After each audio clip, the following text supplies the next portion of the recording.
Hi, everyone. Heather here with astrolotta.com, and I am back with my teacher, Robert Phoenix. You might remember him from our previous talks about Jupiter in Scorpio and Saturn in Capricorn.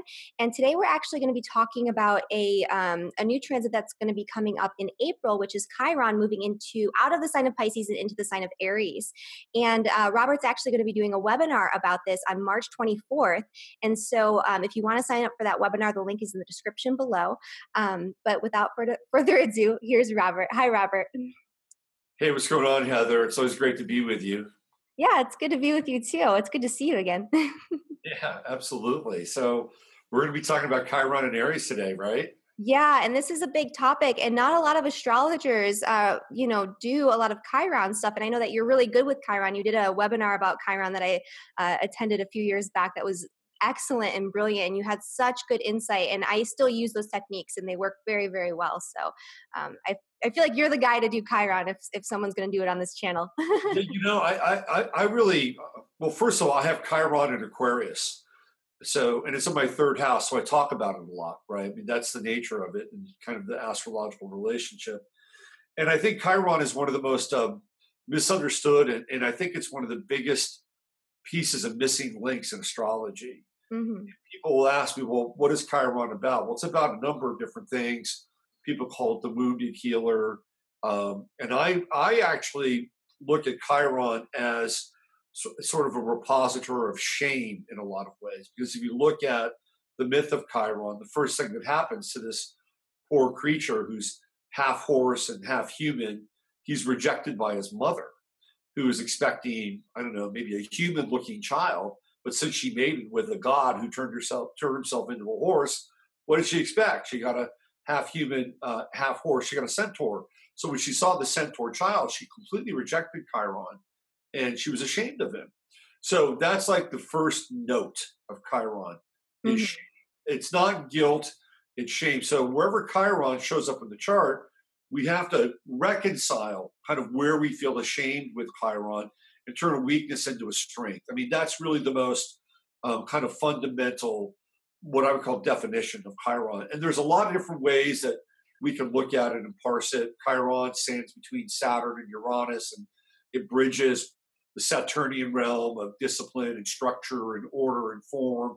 And on the other side, there's Uranus, which is destruction, disorder, revolution, and change. And it's a really fascinating dynamic that at some point we have to come to terms with. And a lot of people have different strategies around dealing with Chiron. Most of the time, people do not want to go to the Uranian side of Chiron because it represents kind of a disassembling of their life or their personal structure. In most cases, people will wind up trying to occupy Chiron's opposite sign a lot of the time to get out of the Chironic crisis. So there's a lot we can talk about Chiron, and more that we will talk about on the webinar for sure. Yeah, absolutely. Absolutely. So just kind of like a basic rundown. So we just had Chiron transiting through the sign of Pisces. So if you could just go over a little bit about what those themes were and sort of what we're going to be moving into in terms of the, global scale. And then we'll kind of go down into the personal level with the transit of Chiron and how that's going to affect people more individually. Right. Well, that was a really interesting run with Chiron and Pisces. One of the things that we had to deal with is like wounded water with Chiron and Pisces, and of course we had the big oil spill down in the Gulf of Mexico, wounded water, petroleum, oil. These are all kind of, how do we deal with these things? But the wounded water piece I thought was pretty significant.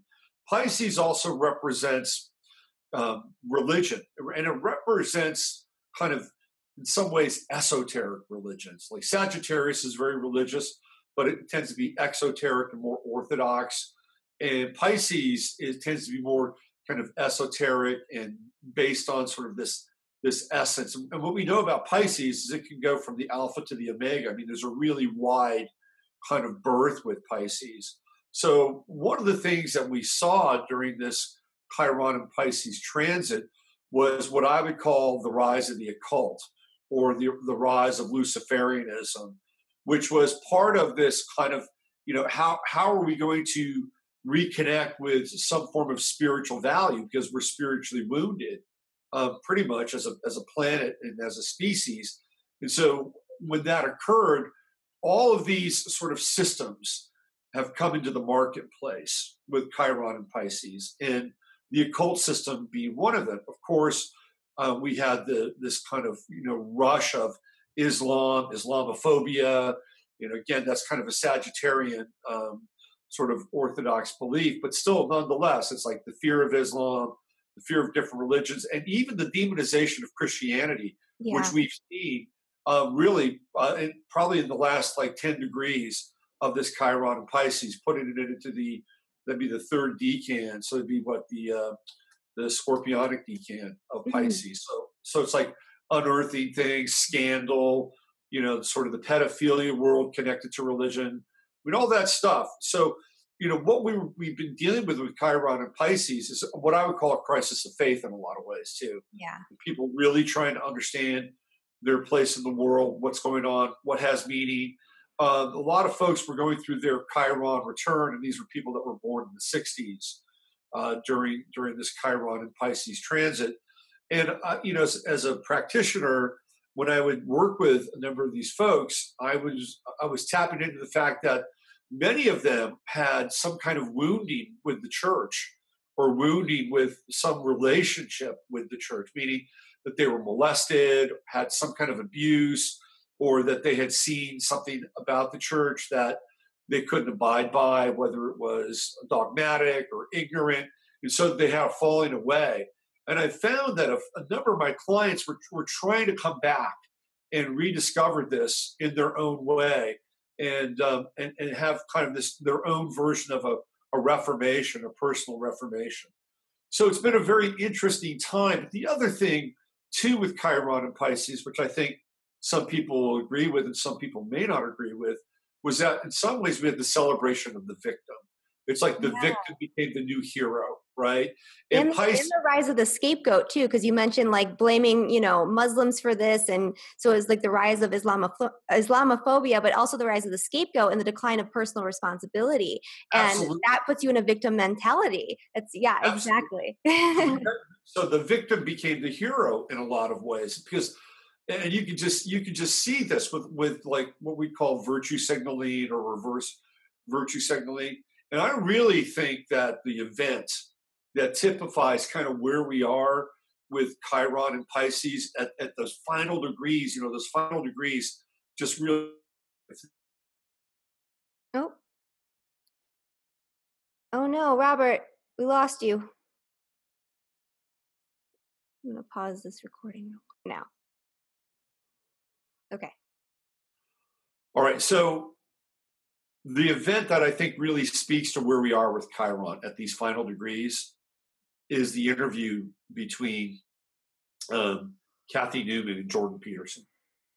I mean, have you seen this interview? I have not. No.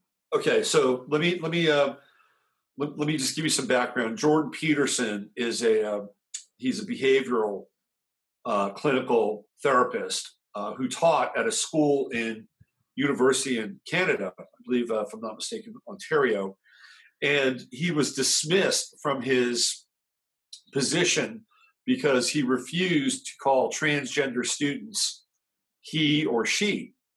And the reason why he refused to do that was not because he was opposed to transgender students, but because the state was mandating that he call them by a specific name or a specific pronoun.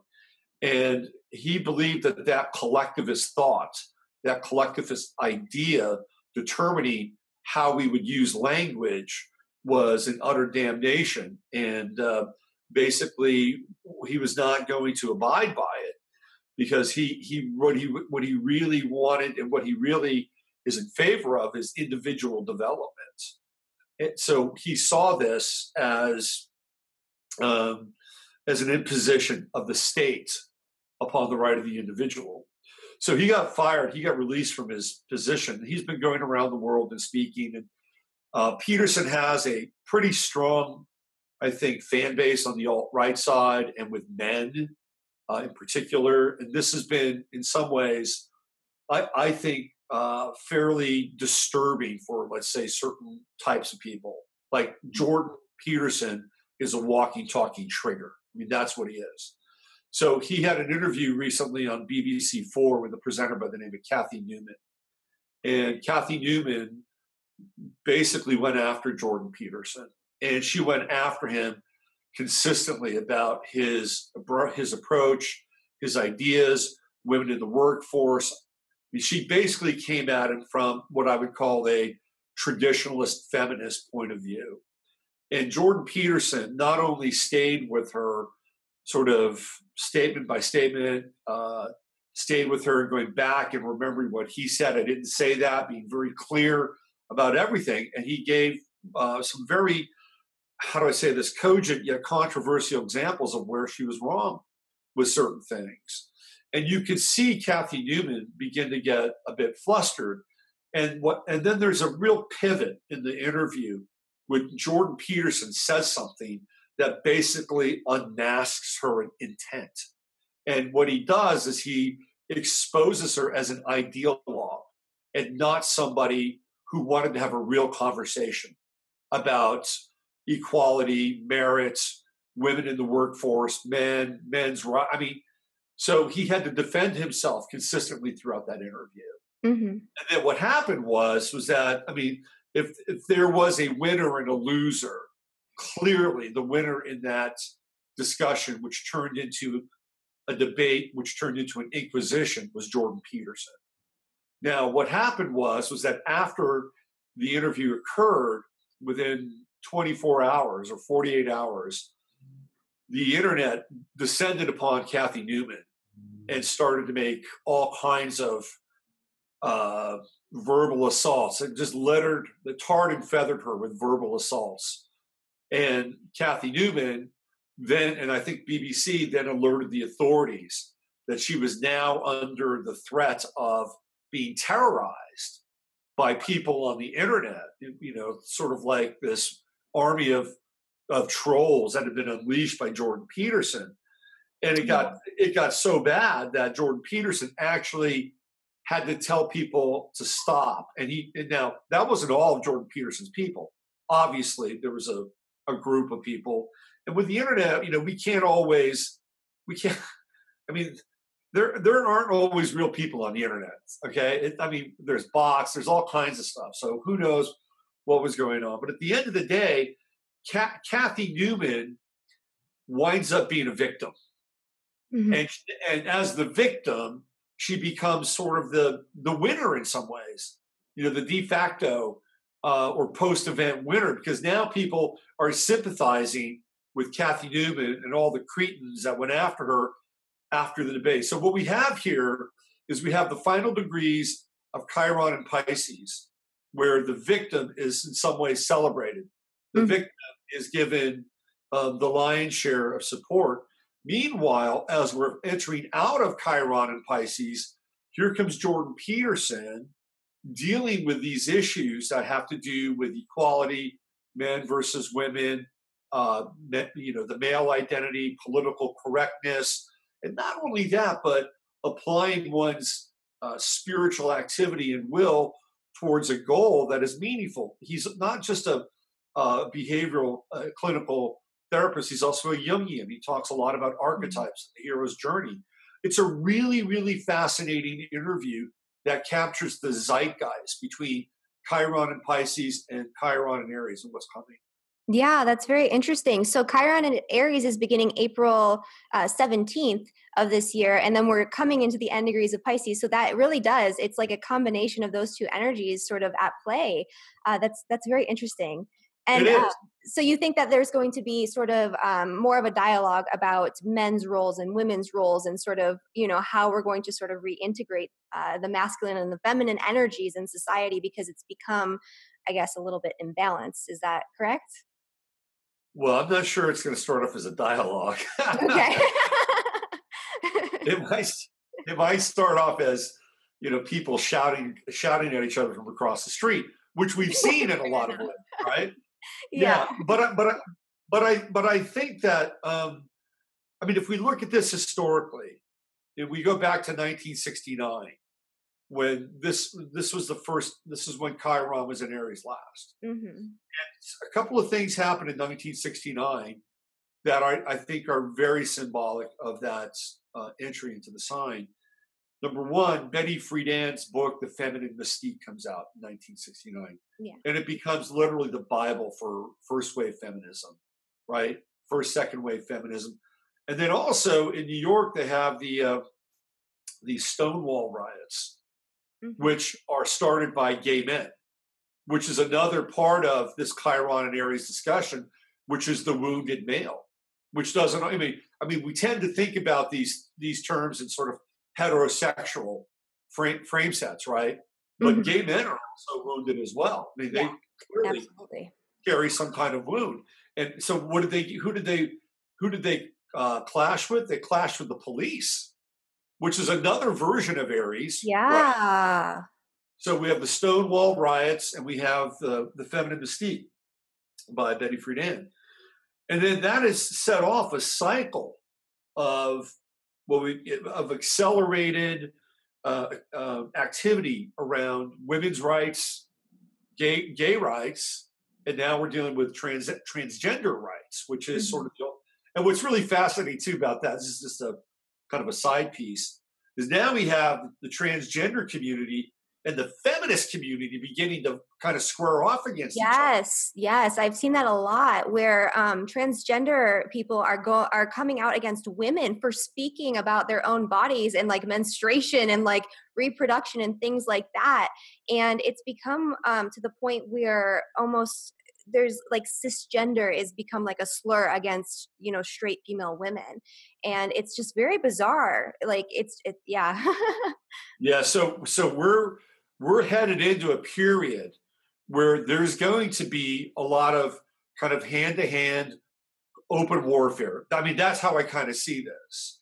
Because when we're dealing with that first decan, we're dealing with the Aries decan. So it's all going to be Aries. It's all going to be about me and my point of view.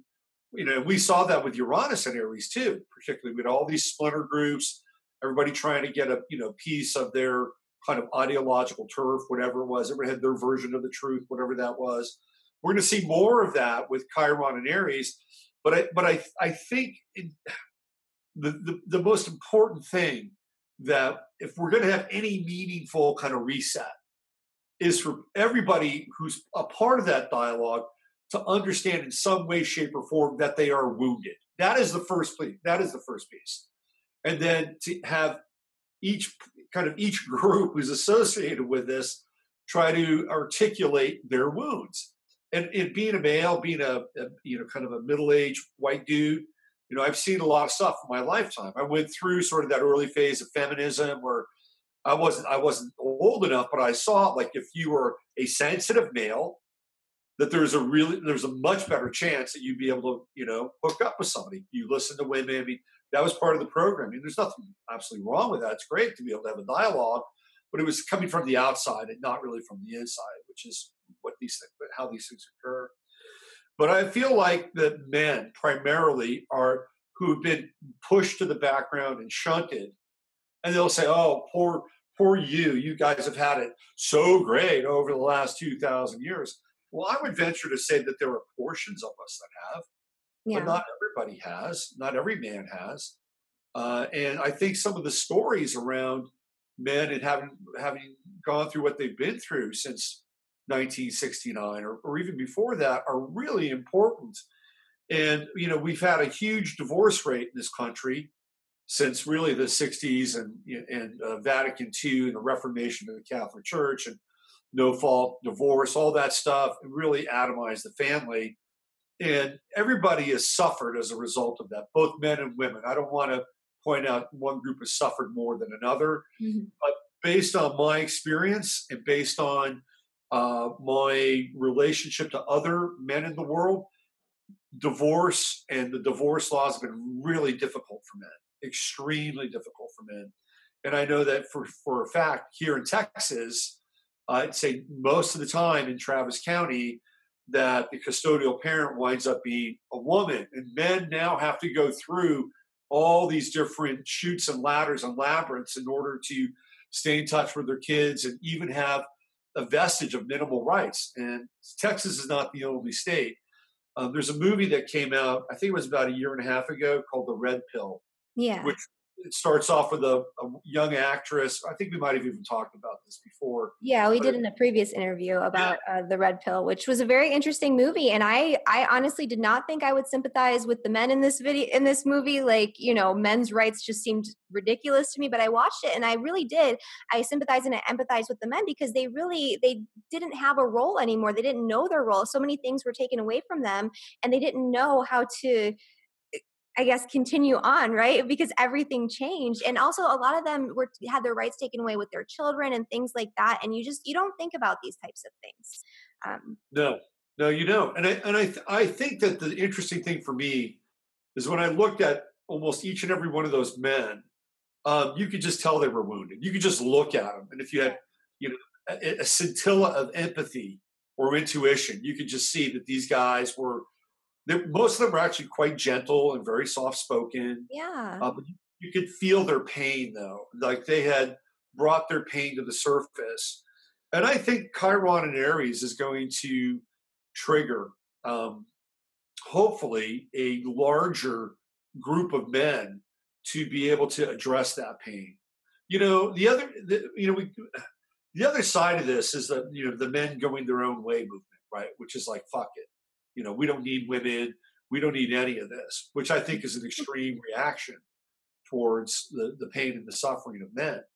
Um, and there's some interesting things that are in there, but ultimately, I think it's a cul-de-sac. Because for us to really get on this planet, we have to embrace the other.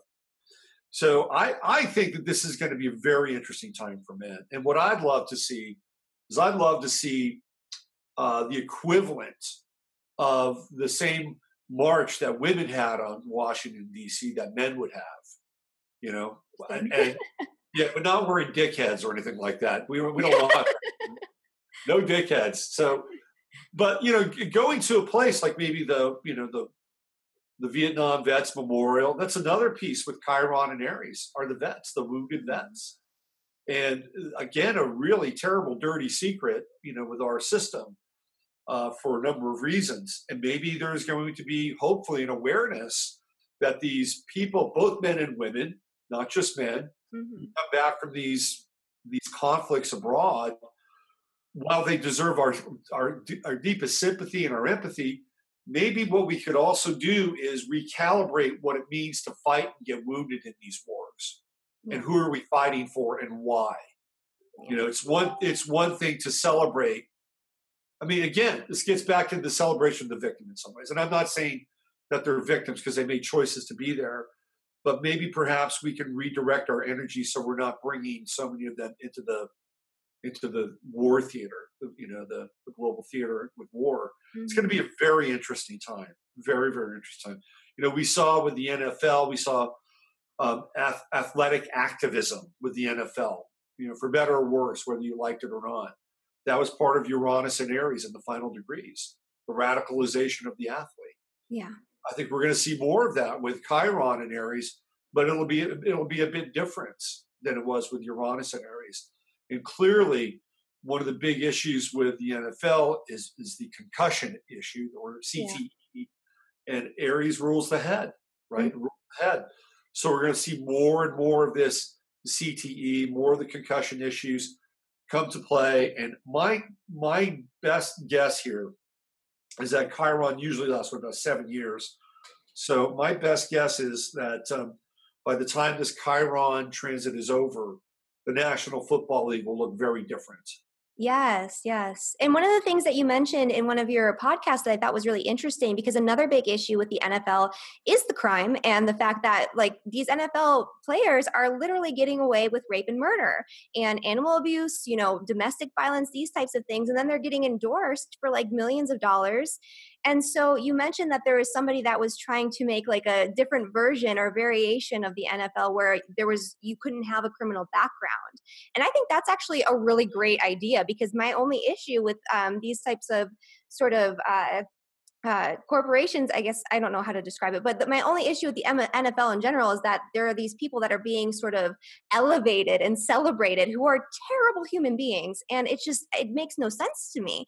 The fact that we're praising these people for their athletic ability, but ignoring the fact that they're doing these heinous things.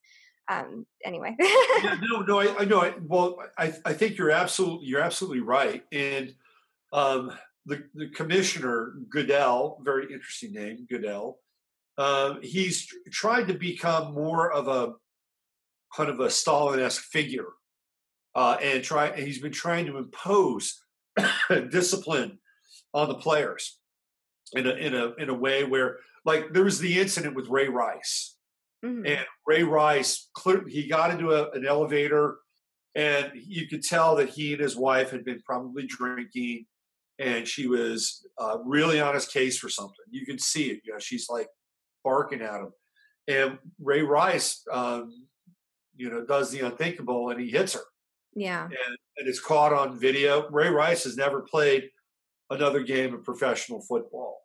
He's done. Greg Hardy, he's a guy that almost beat his girlfriend to an inch of her life in his condo in North Carolina, and he was able to play again, much to the chagrin of a number of people. Should never been allowed to play in the league again, but because he could play, somebody wanted to sign him, play with the Dallas Cowboys. Now he's done. He's doing MMA. So we have these characters, and Roger Goodell has had a lot of heat having to deal with this stuff. So he began to get proactive and preemptive. And the latest case was a guy by the name of Ezekiel Elliott for the Dallas Cowboys, and he went through almost the entire season fighting Goodell because he had a number of things that had happened, and Goodell wanted to suspend him ultimately. So in 2021, the collective bargaining agreement is coming up for the NFL, which means that the Players Association is going to renegotiate its rights with the league. And I'm assuming that we're going to have a league stoppage. That's what I feel. And as a result, because they're going to want big demands, huge demands. And as a result, now we have another league starting up, the XFL, which is a reincarnation of the XFL, which existed, I think it was around, 2001, right around then. It was Vince McMahon and Dick Ebersol, one season, kind of like out in the WWE or WWF vein. And now Vince McMahon is starting that league again with a very different emphasis. Back then, it was anything goes, crazy, wild, the football version of wrestling. Now he's going to go for this patriotic, stand for the flag, no criminals allowed league. So this is going to be a fascinating thing to watch, as the NFL is going to go through probably a very intense labor crisis, and this other league, which is now poised to embrace these kinds of MAGA values that Trump is, trying to insert into the culture once again. So it'll be very fascinating to see what happens. Yeah, it will. So that's very interesting because it's all aligning with the themes of Chiron and Aries, right? It's like this shameful aspect of the NFL, this like dirty underbelly, and it's like being brought up, and people are already starting to think about how they're going to address it moving forward in these next few years. So yeah, I think that's very, very interesting. And we have about 9 years of Chiron and Aries to sort of. 9 this time. But Chiron's got a weird orbit. It's not always the same. It's not always exact. So Yeah. 9 years. Yeah. So kind of like bringing it down now to like an individual level for the last, few minutes we have here. How do you think this will affect people individually? And maybe let's say, give it a couple of examples of like, if you have your Venus in Aries or your moon in Aries or something like that, and Chiron's going to hit, what does that do to the individual? Because you will be talking about individual aspects in the webinar. So, Oh yeah, for sure. Well, Aries represents the will okay. and how we manifest our will. And the will is not something we really think about too much, right? It's just like, I just raised my hand, right? That was volition. That's just pure will. You go into the opposite sign of Aries, which is Libra. And Libra is always going, balance this, balance that. What about this? What about that? If I do this, what happens? If I do this, what happens? Aries, complete opposite. So for the individual, just the basic definition, it will have to do with the fact that people will have to look at, number one, And then recalibrate. Number two, how do we give our will away?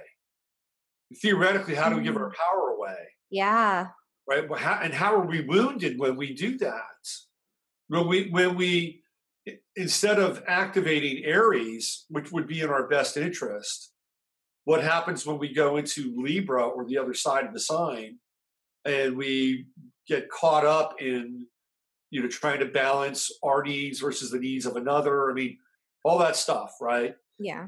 I think I think on a personal level, we're all going to re-examine the nature of will for good and bad, because sometimes we've just willy-nilly used our will blindly in some ways, and maybe not completely blindly, but blindly in some ways to the point where it's impacted us that can be negative or damaging to other people.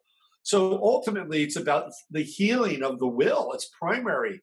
It's a primary focus, a primary action, and a primary foundation for each individual. And let's not leave women out of this topic of conversation either, because I think it's really important. Yeah.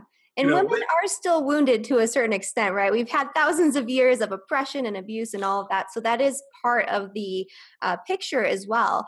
Even though things are starting to get better, there's still that inherent sort of ancestral wound, right? Where we all still feel it. And even if in this day and age we can do more and blah, blah, blah, and all of that, we've been burned at the stake, right? So we have that pattern that's sort of, I feel like encoded in our DNA almost, where we're still afraid, right? We're still afraid of being oppressed again. We're still sort of wounded in that aspect.